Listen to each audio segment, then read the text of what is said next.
이재명 대통령이 어제 낮이었습니다. 안교백 국방부 장관 후보자를 비롯해서 11개 부처 장관 후보자를 지명했습니다. 인선을 관통하는 열쇠말은 파격이라는 말들이 나오고 있습니다. 그 파격 중에 첫 번째, 현역 의원들이 대거 차출됐었는데 5명이 차출됐습니다. 특히 국방부 장관 후보자의 안교백 의원. 민간인 출신이 국방부 장관 후보자, 어떻게 해석하고 계세요? 사실은 이게 정상입니다. 이게. 민간인이 문민 통제로서 군을 통할하는 것이 정상입니다. 그래서 선진국들을 보시면 대부분 국방의 전문가들이 국방부 장관으로서 대통령을 보좌합니다. 우리나라가 지금까지 계속 군인들이 국방부 장관을 해왔던 것은 우리나라의 슬픈 역사가 있습니다.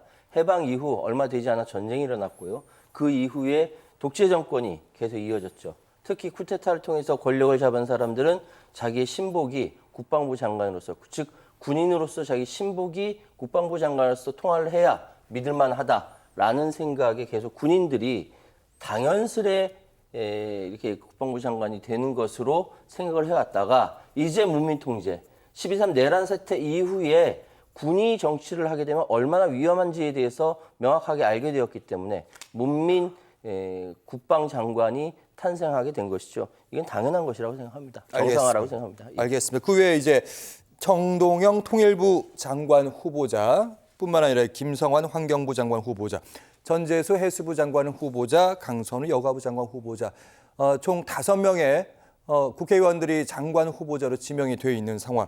안규백 국방부 장관 후보자에 대해서 가장 큰 관심을 보였는데 김기영 대변인께서는 어떻게 좀 보셨는지, 주목할 만한 인물이 있었는지. 우선적으로 이제 최요한 평론가께서 말씀하신 그 문민, 어떻게 보면 군 출신이 아닌 분이 국방부 장관이 하는 부분에 있어서 시대적 흐름에 저는 일정 부분 맞다고 봅니다. 저는 긍정적으로 해석하고 무엇보다도 이제 안규백 의원의 특징이 5선이거든요. 예. 5선임에도 불구하고 상임위를 15년 동안 한 번 국토위에 2년 정도 가고요. 대부분을 이제 국방에 있었다고 합니다. 국방위는 뭐 제가 예전에 기자 시절에 봤을 때 대권에 조금 욕심이 있는 분들, 마음에 있는 분들이 가고 대체로 선호하는 상임위는 아닙니다. 그런데도 불구하고 이제 안규백 의원 같은 경우는 예전에 그런 말씀을 언론을 통해서 한 게 어떤 분야든지 10년 이상은 해야 된다 그런 생각을 가지고 줄곧 국방위 간사다하고 상임위원장도 했기 때문에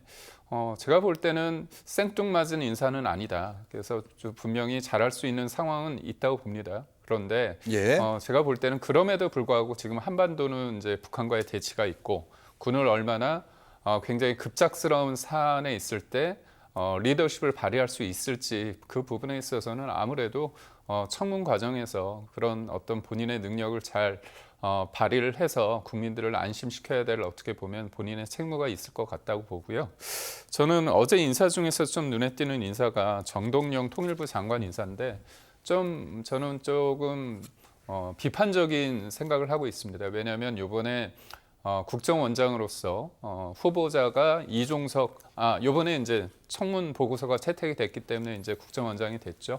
이 두 분과의 관계를 봤을 때 노무현 정부 때 정동영 당시 장관이었고 차관이었습니다.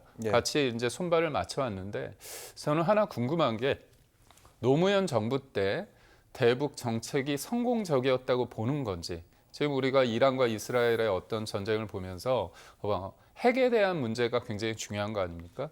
북핵이라는 게 사실상 1994년도에 김일성 주석이 사망하고 나서 북한은 끊임없이 비핵화를 얘기하고 있어요. 왜냐하면 그게 김일성 주석의 유훈이다 이렇게 얘기를 하고 있지만 김대중 정부 때도 북한이 핵 개발을 할 능력도 없고 의지도 없다고 얘기했고, 그다음에 또 노무현 정부 때는 핵은 협상용이다. 그리고 뭔가 본인들을 보호하기 위해서 개발한다. 이거를 공격할 의사가 없다 얘기를 했고, 심지어 문재인 정부 때는 문재인 대통령이 북한의 수석 대변인이라는 어떤 비난 속에서도 끝없이 비핵화 의지가 있다고 얘기를 하고 있거든요.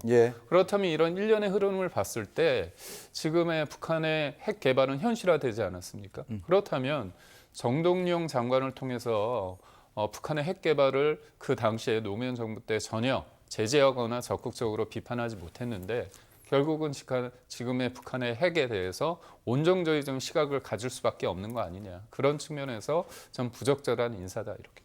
알겠습니다. 두 사람에 대해서 특히 올드보이의 귀환이라고 하죠. 이정석 국정원장 그리고 정동영 통일부 장관 두 사람의 조합 20년 만의 귀환인데 당시 대화파였다. 그때 잘 된 것이 있느냐. 지금의 결과를 보면 지금은 대화할 분위기는 아닌 것 같아 이런 말씀입니다.